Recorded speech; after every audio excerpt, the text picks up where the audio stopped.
ជារឿងនិស្ស័យ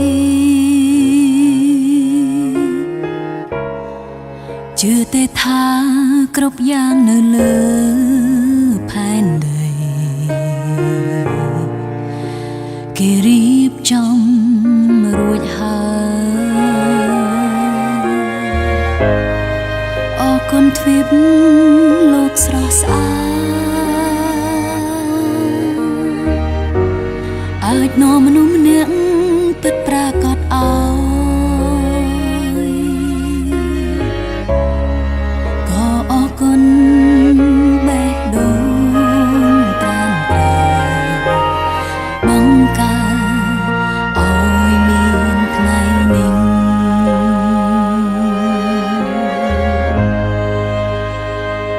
ទូភពផែនដីនេះធំយ៉ាងណាក៏នៅយល់ថាទៅជាងការស្រឡាញ់នេះដែរព្រះច័ន្ទភ្លឺស្អាតមែនទេនៅតែចាញ់ពន្លឺបេះដូងមនុស្សដែលតែងតែឲ្យដល់ផ្លៃយើង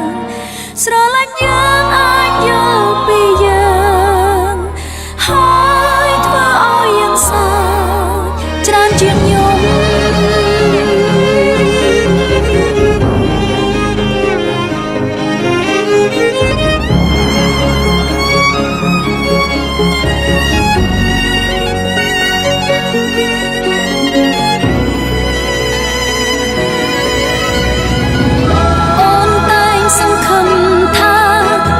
ស្នេហាមួយនេះ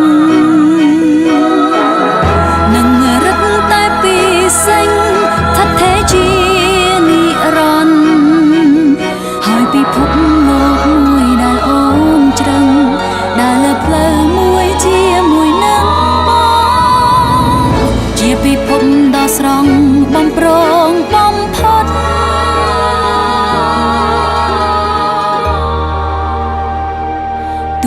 ភពផែនដីនេះ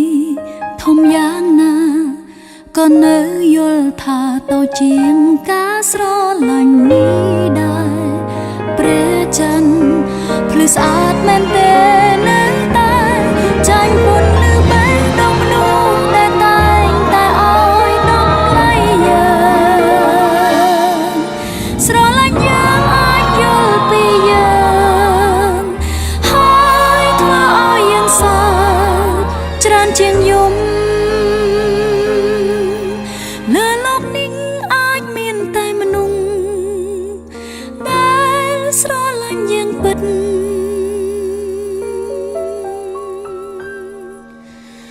ទើបធ្វើបាន